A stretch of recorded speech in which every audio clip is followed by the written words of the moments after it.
Ultra talented USC wide receiver Makai Lemon worked out with the New Orleans Saints earlier this week. Does this make him a potential candidate for the Saints to draft at number 8 overall? Yeah, I think so, and deservedly so. So today in Saints Film Room, we're going to break down the best wide receiver college football had in 2025, Makai Lemon, and try to answer the questions: should the Saints seriously be considering him for number 8 overall? I'm Tim. Let's talk Saints. Makai Lemon, USC wide receiver, 5 foot 11 inches tall, 195 pounds. He turns 22 this June, so a couple months. And 3 years at USC Trojans, no red shirt. Freshman in 2023, played sparingly, only had 45 pass snaps in 5 games. 2024, he had a breakout year, playing in 12 games, 52 catches, 77.6% catch rate for 764 yards, 14.7 average per catch, 3 touchdowns. 2025, he blew up. There's a reason why he won the Biletnikoff Award for the best college wide receiver in 2025.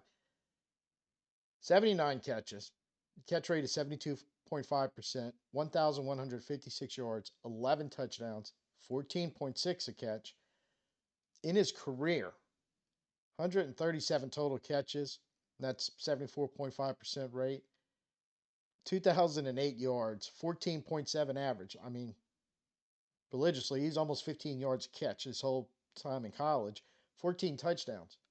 In that time, those 3 years that he played, majority of that coming in the last two, only one fumble, only four total drops. It's a minuscule 2.8% drop rate he had for 3 years in college, gaining that much production. He's got great hands. I mean, I think those numbers kind of speak for themselves when it comes to that. And at USC, he was primarily a slot receiver. 708 pass snaps in his career, 75.6% up in the slot, 22.7 wide, and 1.7 backfield in line, basically somewhere else. But keeping that in perspective, in 24, 223 slot snaps, 36 wide snaps.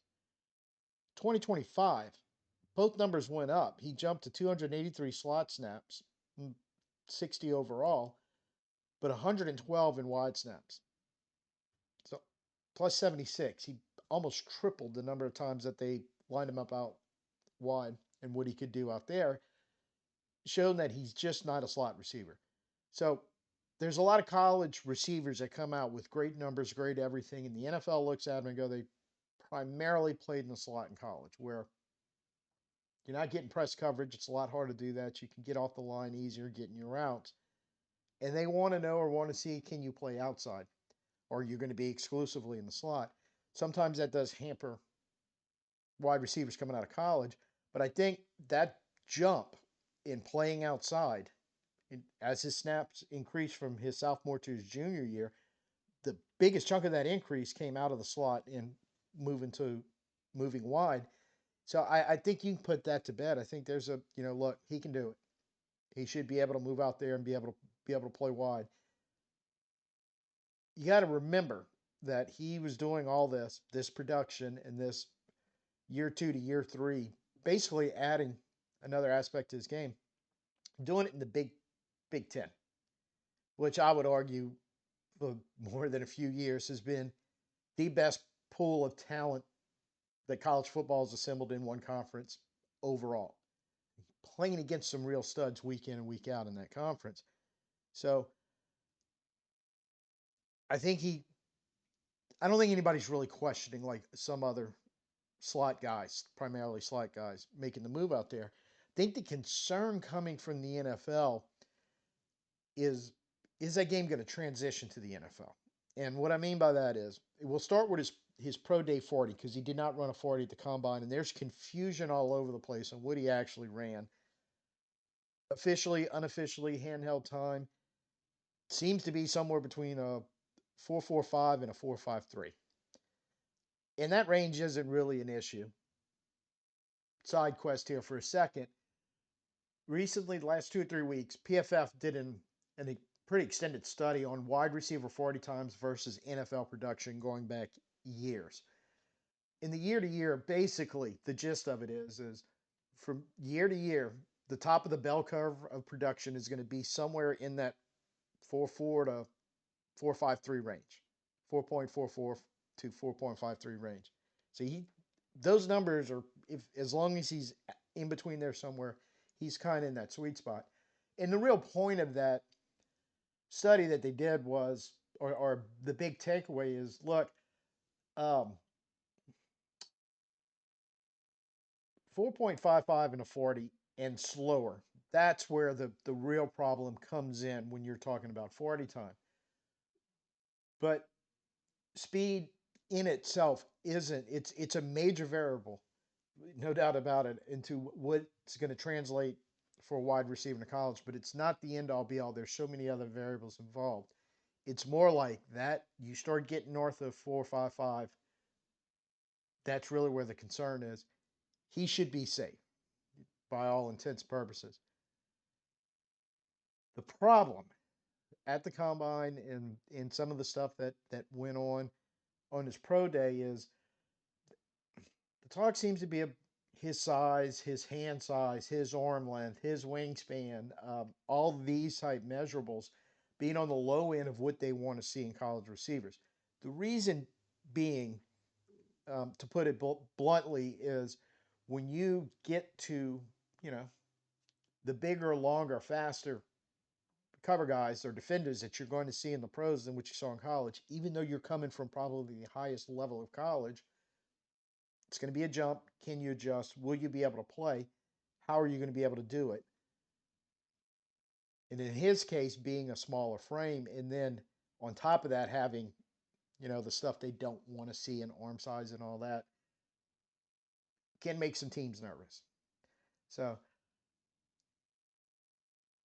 I sit here and watch film on him for a couple of days, and I don't know how much that matters. I know some people put great stock in it, that they will, um, Will Campbell just took abuse what happened in the Super Bowl on him, blaming, well, he had short arms, they should have drafted him there as a reference point, going, yeah, I don't know about that. I think there was a whole lot of other stuff going on in that game that was causing all those problems, not just the length of his arms. I think you have to make that same connection when you're talking about wide receivers.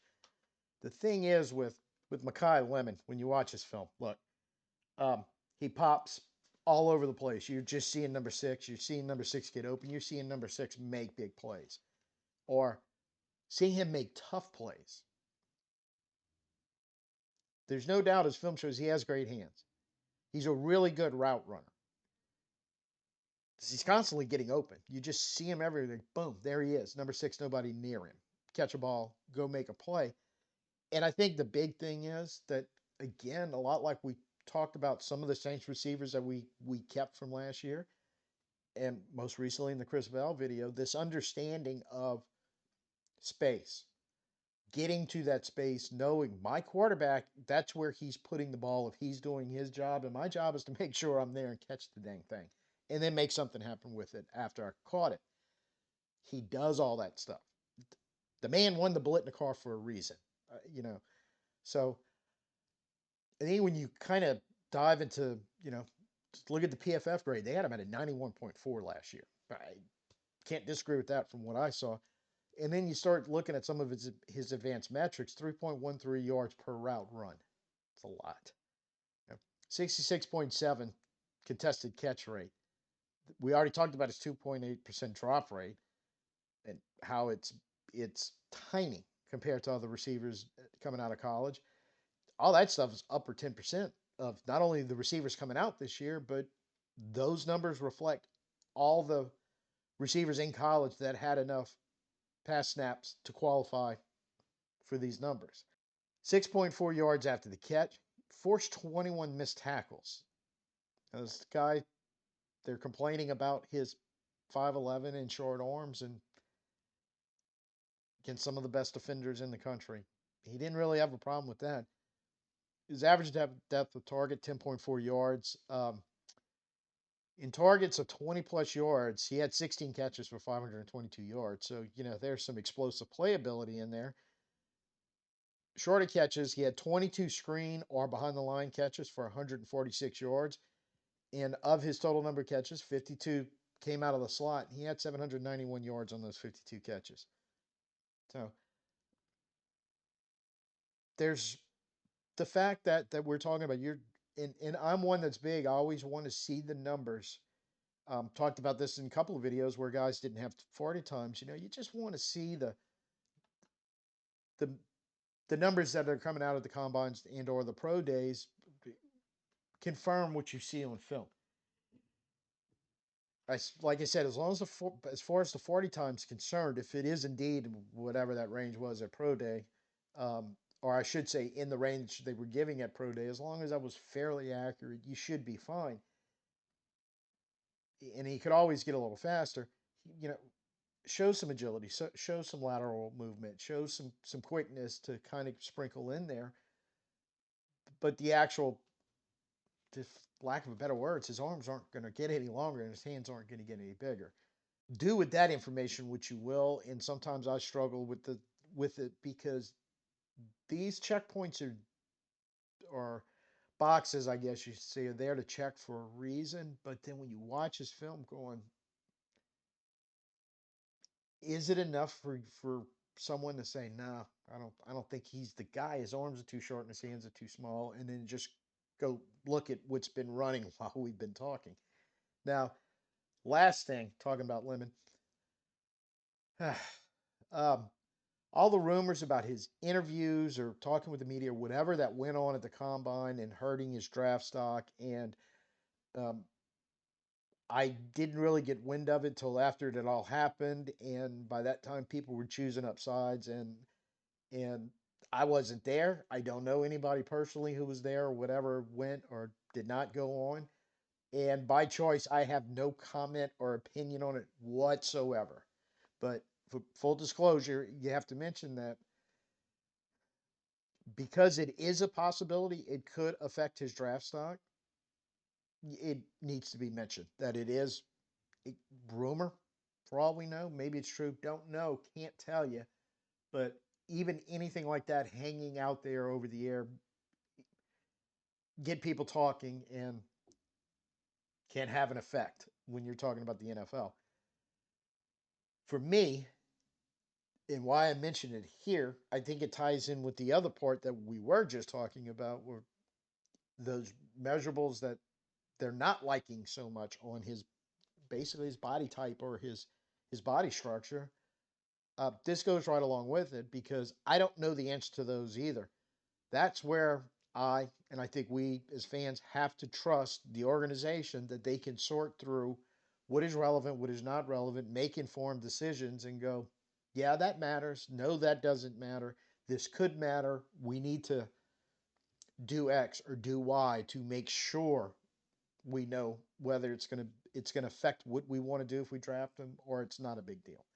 So I feel like when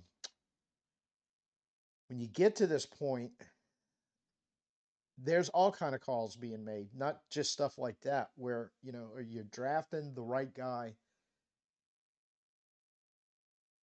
Is it going to translate, or is it not going to translate, or is he have this issue that we can fix, or do we need to fix it, or is not really issue? That's all the stuff that just kind of goes into this and makes it an uncertainty. And I think, look, the only way you can, as an organization, really understand and figure it out is do exactly what the Saints are doing. Hey, you got to bring the guy in. You got to, and not just Lemon, everybody else are doing. Got to bring him in. If you work him out, work him out. Do the physicals. If it's a medical concern, sit down and talk to him in a room. If you need the interview part straightened out, whatever it is. And I think the mere fact that, and look, it isn't only the Saints that are doing this with this young man going, tend to believe that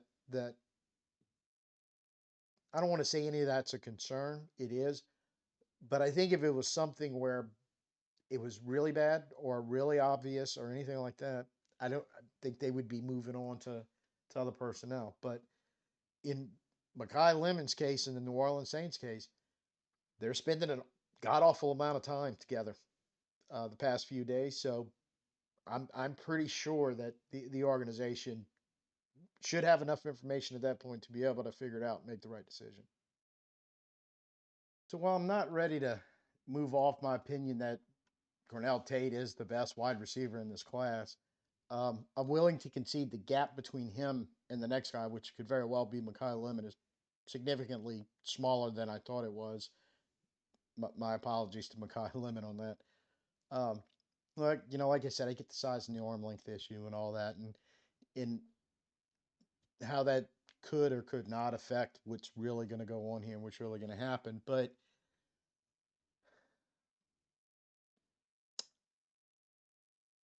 I let's flip that around. I got totally word saladed right there.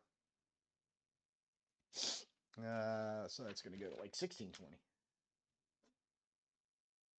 Good thing is it'll be a big gap.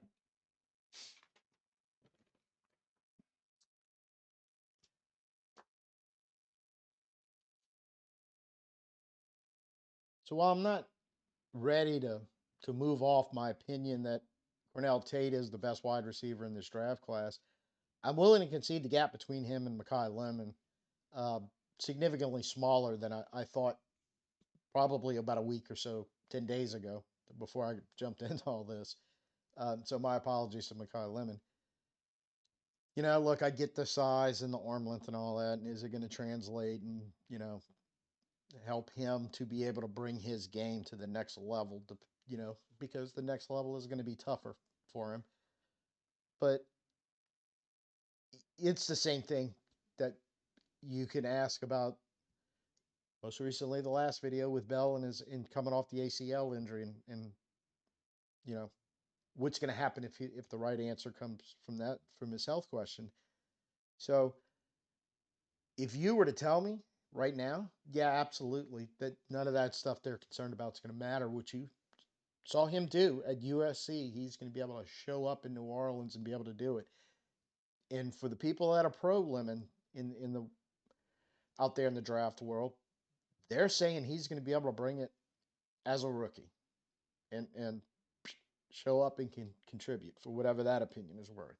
But I'd like to believe if, hey, no problem with all that stuff that we're doubting about. He's got it covered. He can come in and contribute. He's that good of a football player, and he's going to be able to. What he showed about his understanding about how to play against zone and get in space, I'd have to agree that yeah, he's got a real good grasp on it. Those questions get answered yes, then like I'm looking at him going, yeah, I'd move him up to at least with a tie with Tate. You know, so gap definitely is gonna shrink even more. And it would lead me to two hard conclusions. I think I'd rather draft him before Tate if that's the question. And the reason why is not only which is, hey, yeah, they're very similar in talent, but they kind of do a little bit of the opposite of each other. Tate's more intermediate long, but he doesn't drop passes. He runs great routes. Like the way they play the game is the same. It's just where their college production differs. So I think he would, you know, be the guy to draft in front of Tate because I think he brings with that operating out the slot what he's able to do, um, just in the short game, in the short timing passing version of the game. Ability to make some plays after he catches the ball, pick up tough yards, move some chains, get an explosive play out of it every now and again. That complements everything that Olave and Valet do. Vale's your big, tall, strong, possession, go get it, chain moving guy who can catch the ball downfield. Olave's the guy that catches the ball downfield, intermediate, works the middle like nobody's business. And now you're adding this, I think, right now, we're not sure we have anybody on the roster to do what Lemon did religiously at USC, but he shows the ability that I think he's going to be able to play some outside, some X and Z at on the NFL level, which gives you the added advantage of moving Olave or Valet into the slot, something we did do last year with both of them to pretty good effect. So now the defense has to worry about three guys all of them good receivers, all of them with high strong points that complement each other perfectly. Now you can put them in at any point in the formation and run any route with them to get done whatever you need done. Yeah, the defenders love defending receiving cores like that to bring a real balance to it. So I, I'm becoming a Lemon fan if that's the case. That you know that he brings what he does the best and what he could bring. I think is what we need to add a little more to the receiving room. But I think he adds the biggest missing piece to that room if he can do it at the NFL level. So this is the second video in a row that, if the wide receiver can answer yes to the big question, like we said, Bell with the covering from the ACL, what he can do. And in this video from Lemon, it's like he may not have the body type we want or whatever to do what he's doing, but yeah, guy won the Blitnikoff. He was really, really good last year. We have to accept that and go, yeah, if he answers that question, yes, you have the perfect complement, I think, to add to the team. So if they decide to go defense with number 8 or another offensive lineman or whatever they're going to do, not in the receiver area, and Bell, we get Bell at 42, I'm very happy with that scenario. Really am. If we're deciding to go receiver, and if Tate's already been taken, which is possible, or they decide Lemon is the guy that's better and the better fit, the better football player, and they're going to bring him in at number 8, I got to be honest with you, I would be okay with that too right now. So I kind of feel like the Saints are making a concerted effort to go what everybody said they should do, and it seems like number 8 trying to find the best player, obviously, but if that player is a wide receiver, we want to make sure, is Lemon the fit? Because, and I know they're at Ohio State and they're going to be meeting with Cornell Tate and all that stuff. That's happening today, I believe. But between those two, if they have to pick between those two, they know exactly what they're bringing in, exactly how it's going to fit the team, and exactly how it's going to work going forward. Biggest takeaway of all, the way this draft process is playing out now with a full year of this staff, coaching staff, solely intact. I just keep feeling more and more we finally are an organization with a plan how we're attacking the draft and what we want to do, and a pretty good idea of how they're going to be able to do it. So, even if we don't get Lemon or Tate, even the process, just because this seems like we've done more this offseason regarding the draft than we did from 21 to 2024 put together. I feel good. I feel good. We're gonna have a good draft in about a month. So that's what we got today. First time here, please like, share, subscribe. Drop down in the comments your opinion on Lemon.